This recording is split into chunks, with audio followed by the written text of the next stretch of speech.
This is the ProView desk on display here at the Consumer Electronics Show. It's a different way of working with your computer. The CRT is buried underneath the desktop, and you look at it through this glare-free screen, which is part of the desktop. From newly designed workstations like this to new keyboards and new video displays, computer companies are trying to make computing a little less dangerous to your health. Today, we'll take a look at computer ergonomics on this edition of the Computer Chronicles.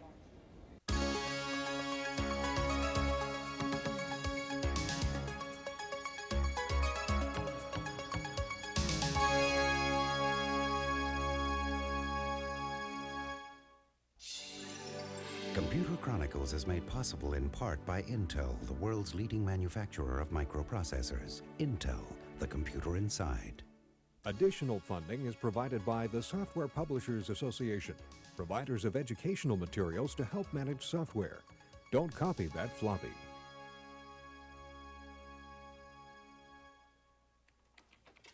Welcome to the Computer Chronicles. I'm Stuart Chaffee, and with me today is Gary Davis of Ergotron. Gary, I'm going to ask you about this whole setup in just a minute. I want to show you this new ergonomic keyboard from Apple for the Macintosh, which is kind of neat. Some nice features like these little wrist rests over here, which is good for you. Has sound buttons, by the way, built into the keyboard. What is really cool is you can then crack this thing in the middle like that. And then work like this, which is very healthy for you because you get a straight line going from your wrist to your hands over here. It also comes with the extended keyboard with a rest for your wrist over here, also in the function keys, numeric keypad, cursor keys, special keys, and so on. And both keyboards are selling for a little over $200, which is basically the price of a Mac keyboard. So it's a very nice option for Mac users who are interested in ergonomic concerns. I want to ask you about this baby. This is kind of neat over here. What's the point in this monitor suspension system? This patented mechanism enables you to move the monitor to any comfortable position very easily. So you got all these different axes of movement. Yes, huh? you can slide it. The whole thing slides. Move it up and down, swivel it, tilt it. And it's very easy to do. There's a gas-filled spring here that counterbalances the weight of the monitor, and a very easy to move and yet easy to stay in place. So I can find the angle I want that's right for my eyes, and I can want to share work. I can sort of just spin it around and so on. Well, and you can also get it away from your eyes a little bit to get the optimum viewing distance, get your shoulders comfortable and so forth. And get it off my desk mainly, right? Yes, and have a very easy eye motion between the monitor and your work. And you also have the CPU, peripherals, and so forth up off the desk using the vertical space. Now you have the Apple new keyboard here, which is a great place to put it, and the height of the work surface can be adjusted so that you go up and down with this? Yeah, so it's comfortable for your wrists. But also, if you're using a conventional keyboard, you may want to put on an optional descending keyboard tray, which is also completely adjustable, and you can set that at a comfortable position for your wrists. That's terrific. All right, we're going to look at several solutions to the ergonomic problems created by working with computers, in particular improved displays and improved input devices that reduce eye strain, back pain, and repetitive strain injuries. Now, one company that has been recognized for its healthful work environment is Levi Strauss. So we'll begin with a visit to the Levi Strauss headquarters here in San Francisco to see their ergonomically upgraded workstations. When most people think of Levi's, they think of jeans. But Levi's means more than comfortable clothes. Levi Strauss is also a comfortable and healthful place to work. The reason is a proactive ergonomics program based on construction of new ergonomically designed workstations and a comprehensive training and awareness program. Prevention is very important. In fact, that's the thrust of our program in reference to our new workstations, in reference to the educational components that we've put in place, and employee awareness to be looking at what they can do themselves, not waiting for someone to come and say, you might need a glare screen here, or you might need a wrist pad, or have you thought about a split keyboard, but for them to be thinking about those. Part of the training includes a video called The ABCs of Your VDT and a pamphlet describing exercises designed to prevent repetitive strain injuries. And Levi's employees are encouraged by the in-house staff of medical specialists to take frequent breaks. We really emphasize taking what we call natural breaks from heavy computer keying, such as answering the telephone, going to the copy machine, and getting, the cup of coffee, anything that will take a break from the intensive work on the computer. Levi's noticed an increase in health complaints from the initial group of workers who began using computers about 10 years ago. That, combined with the latest health department statistics, which show that close to half of all workplace injuries last year were computer-related, was enough to justify the cost of ergonomic improvements. We really believe that the investment is a long-term investment, that it will make a significant difference in our employees' health over time, in their productivity, and in our work environment. And we feel that that's an investment well spent. For the Computer Chronicles, I'm Jonelle Patterson. I'll show you right here, okay, as he types, all right? If you just let your arms drop and you bring them up, they're somewhere like this.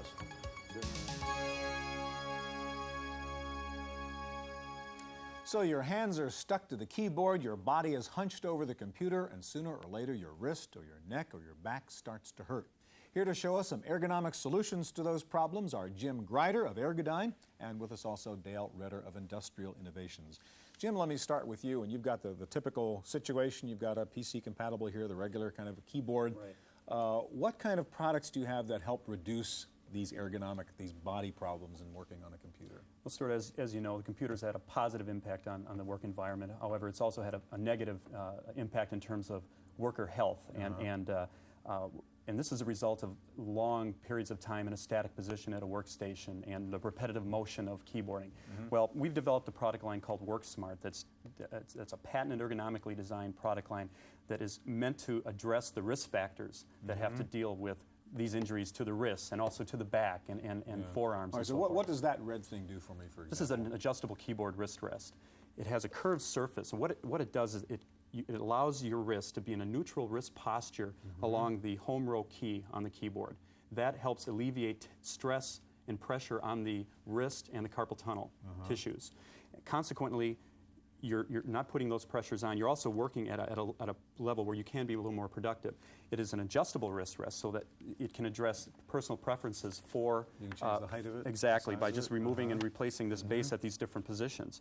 We also have a mouse version of this wrist rest as well that you can use for mouse operation, 10-key calculator, and so forth. And what's the thing on your wrist? This is a wrist support, not to be confused with a wrist rest.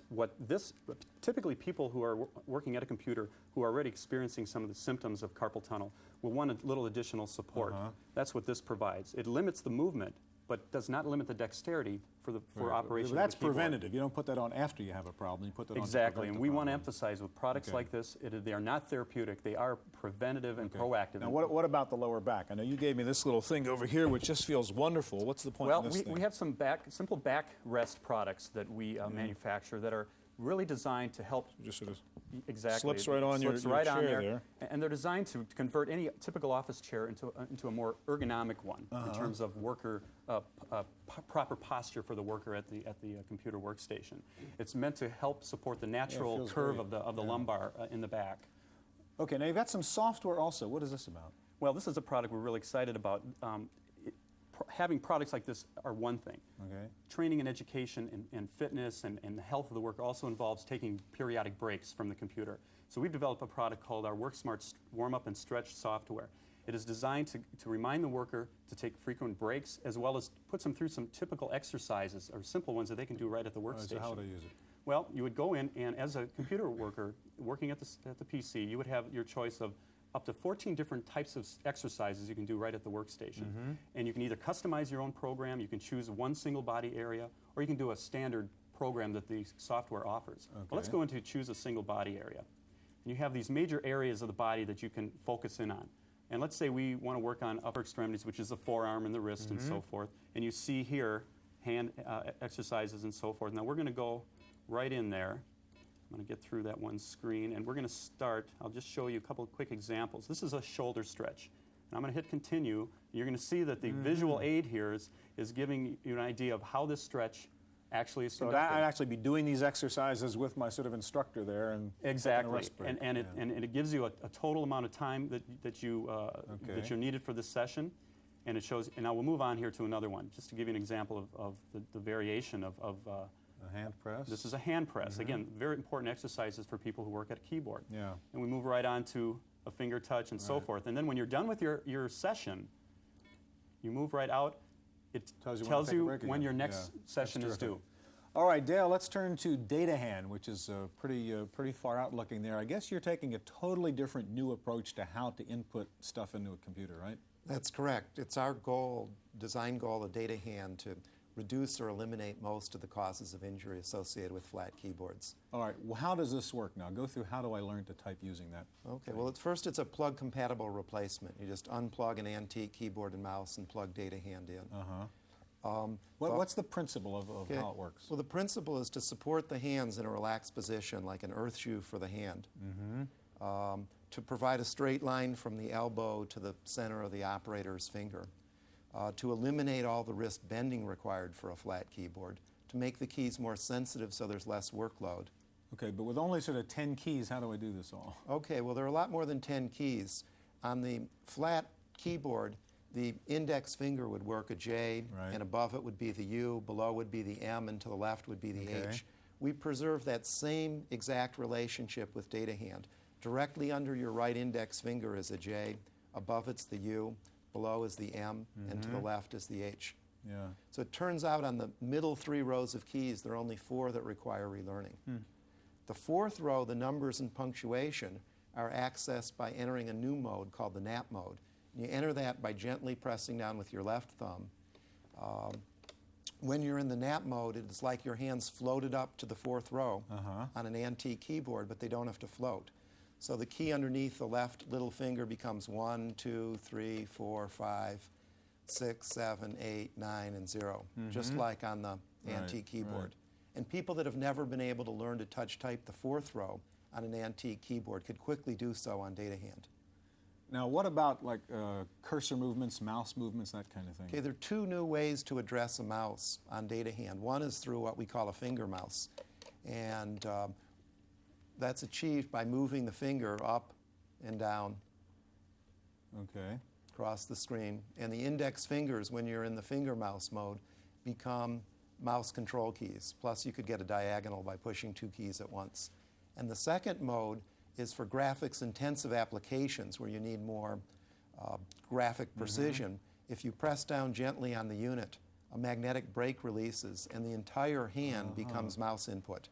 And one hand is fine mouse input, and the other hand is very rapid mouse input. So the 2 mice together combined in a system we call vernier mouse input. So it's a better mouse because you don't have to remove your fingers from the data input keys, and you have vernier control, and no wrist bending is required to use it. Now, the first question is obviously how hard would it be for me to learn to type using the data hand? We find slow to medium fast typists equal their flat keyboard speed in about 10 to 15 hours. At 50 hours, they average 30 to 50% faster. Anecdotally, we've had people type 200% of their flat keyboard speed when using data hand. And what's the status of data hand right now? Is it still in development? Absolutely. These are beta units. We're installing them in the field. Some of them have been in continuous use for 6 months. By mid this year, we hope to begin pilot production. You really think you can convince people to give up the good old-fashioned keyboard? We think we could do to the antique keyboard and mouse what the touch-tone phone did to the antique rotary dial phone. Okay, gentlemen, thank you very much. All right, so now you are paying attention to what your hands and your back and your neck do while you're computing, but what about your eyes? Well, at the UC Berkeley VDT Eye Clinic, they are trying to find solutions to the problem of CRT eye strain. Good morning, Ms. Williams. How are you Good morning, today? Dr. Sheep. How are things going for you? Pretty good, except I'm having problems with my vision. Oh, my goodness. Dr. James Sheedy directs the VDT Eye Clinic at UC Berkeley, which specializes in the diagnosis and treatment of eye problems related to computer use. A recent survey of optometrists indicates that 10 million Americans are suffering from computer vision syndrome. The most frequent symptom that patients have is eye strain. We also have things like headaches that can be caused, eye fatigue, dry, irritated eyes, and red eyes are definitely caused.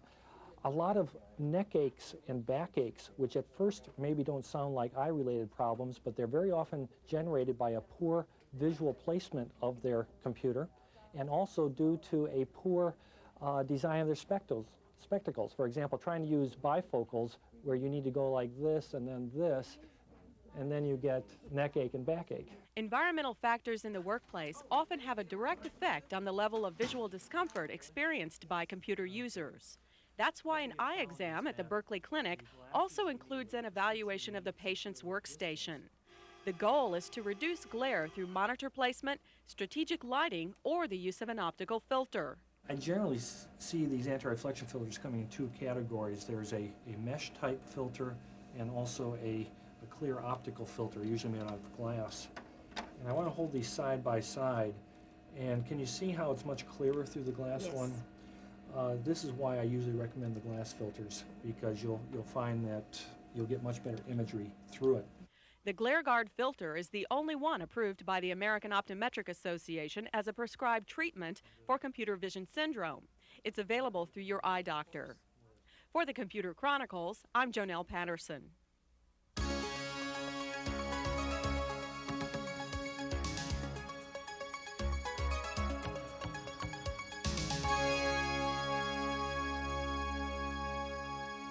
Eye strain is just one of the problems associated with video displays. The other problem is electromagnetic radiation. Here to show us how to reduce that risk is Mark Kettering of Safe Technologies, and also with us Chuck Britton of Densitron. Mark, let me start with you. And first of all, what is the problem? What kind of radiation is coming out of a CRT, and why should I care about it? Well, there's two types of magnetic radiation: extremely low frequency ELF and very low frequency VLF. Our monitor, the low radiation monitor on your right, reduces both types of radiation. All right, why should I care about that radiation? I mean, I'm every day sitting in front of a thing like this. Now, what's the negative effect to me? There is a statistical correlation between magnetic fields, both ELF and VLF, to various forms of cancer. Leukemia, brain cancer are the two major types. Various studies, both with people that work in front of a CRT all day and also around power lines. Okay, well, let's take a look now. Now, you have your monitor, the safe one, which has certain protections, which we'll talk about in a minute. And let's take some measurements of these two things you talked about, the ELF and VLF, and right off the top, see the difference in a sort of normal, off-the-shelf monitor and a safe monitor. Okay, let's look at the VLF. This is VLF? Yes. Okay, so I'll sort of hold this up here, and turn yours off so we just measure this guy. And I'm getting 1.2, 1.3, something like that. So let's measure yours. I'll turn mine off over here. And well, it's down by a factor of at least 10, right? You're below 1. I was at, yeah. We're about 0.08, 0.09. Okay, now what are these numbers we're looking at? What do these numbers mean? What are we measuring? This is milligauss at VLF. Okay, so that's the VLF measurement. So clearly you've reduced that kind of radiation. Let's take a look at the ELF then. Okay. Normally we measure it in front of the monitor, but the field is very high in this room. So for this, we'll just show a reduction. You've got, what, a 7 or an 8 or something is what you're showing. These same units again? Yes, milligauss. Okay, so let's, again, you turn on and off, and I'll turn on.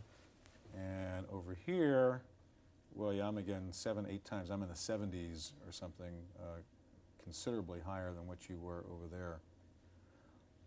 All right, what are you doing with your safe monitor there? Turn it back on again if you would, Mark. We can just look at them now. How are you managing to reduce both the ELF and the VLF radiation in that monitor? Well, internal into the monitor, there are compensating coils that counteract the field generated by the monitor. Plus, we use mu metal shielding to reduce it further. And what does it cost me then to get a safe monitor instead of having to deal with the typical one? It's slightly under $700 compared to around $400 for an equivalent monitor. So maybe another $300 or so. How serious is this risk? I mean, you've said, cancer and leukemia and all this kind of stuff. I mean, should there be a law that says we can only have monitors like yours? Well, in Sweden there is a law. In the U.S., the EPA had determined that they were a Class B carcinogen, but they backed off from that statement. So, I mean, who knows, but it's a serious problem. We believe it is. Yeah. All right, let's turn to you, Chuck, and you have a different solution. I mean, you just say forget CRTs altogether and go with flat screen LCDs. Why is that different? Why are there no radiation problems in the LCD? Well, this uses a completely different technology. You're not shooting beams at the front of the screen. You're not developing a lot of high voltages and a lot of high frequencies. And this has several other advantages besides the low radiation. It's a very compact unit, as you can see. Yeah, turn that around so we can see. Okay, so that's how you handle your connector. The connector is one cable into the CPU. All the signals come through. And is that a standard connector? I can just plug into my normal VGA port on my computer? Well, it comes with its own controller card, so you have to put our controller card in because the LCD signals are also different from CRT signals. but it is a plug-and-play application-wise with a VGA monitor. The other advantage is that it's very low power, and a lot of people are concerned with overall energy consumption of their equipment, and this unit only uses about 8 watts, which is significantly less than any CRT. And pretty small form factor. I mean, it doesn't take up all that space on my desk, right? Right, yeah, you can, and it's very easy to move out of the Slide way, around, so yeah. if You don't have to you don't lug want to that use thing. it. And then What's the other one you've got? The other package we have here is what we affectionately call our LCD on a stick.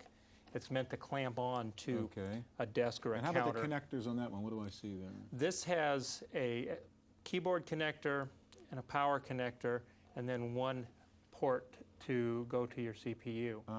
And then it can swivel to the exact place that you would like to use it at, and then be pushed out of the way when you don't need to use it. Right. Okay, now these are both monochrome LCD flat screen displays. Suppose I want color, which most people want now. Can I get a color LCD like this for my desktop? You can get color. There's quite a price premium. The Active Matrix, which are the best looking ones, run about $5,000 and about $2,500 for the passive Matrix. And what's it cost me just for the monochrome? This unit is just under $800. All right, so I guess in both cases these are a lot more expensive, but I mean you're solving, certainly in the case of radiation, a pretty serious problem, and in your case you're adding some other sort of ergonomic qualities. Because I guess one nice thing about this is from an eye strain point of view, I can kind of move that monitor screen around anywhere I want and not be stuck with the angle of this box sitting on my desk. Huh? Exactly. Okay, gentlemen, thank you very much. That is our look at computer ergonomics. Stay tuned now for this week's computer news on Random Access.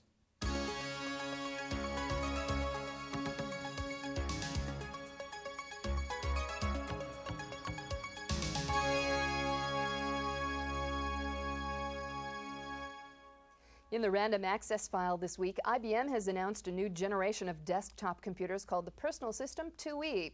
The PS2E incorporates many notebook features in a desktop design. The new model of the PS2 comes with an Active Matrix color flat screen display that can be mounted over the desk or on a wall.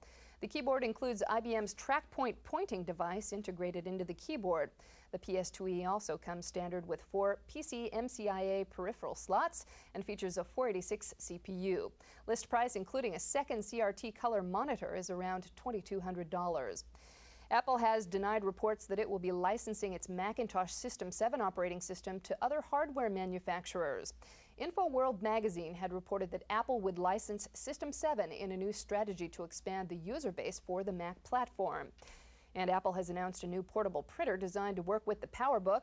The new portable Style Writer is a thermal inkjet printer. It weighs 4.5 pounds and uses a NiCad battery. Suggested retail price is just over $400. Next up, this week's software review with Paul Schindler of Windows Magazine, provided courtesy of CMP Publications. Today, I'm going to look at a very useful Windows utility that helps you find files you're looking for, even if you keep them compressed in zip format. The program is called Searcher Pro. Now, suppose you keep your files compressed in zip format to save space. And suppose you're looking for something. Well, here's how Searcher Pro works. You click on the drive or drives you wish to check. In this case, we'll look at the floppy disk drive. We'll tell it to search the root directory. That's a backslash in the path box. And the text we'll look for is my name, Schindler. Now, you can see all the files which contain the word in the box on the bottom half of the screen. If you click on one of those files, Searcher Pro will extract that file from the zip file you were searching.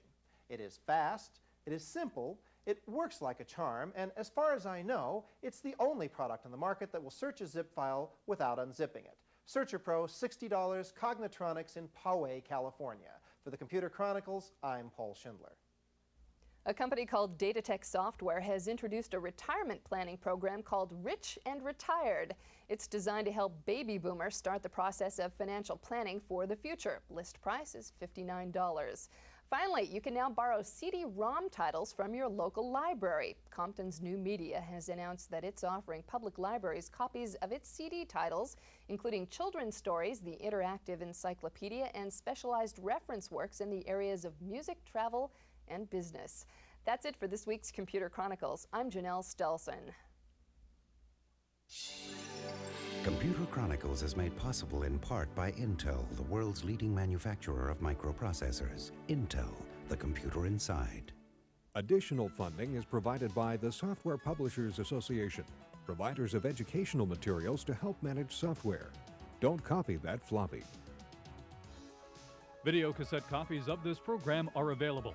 Computer Chronicles also publishes a companion newsletter containing details on products demonstrated, plus background information on program topics.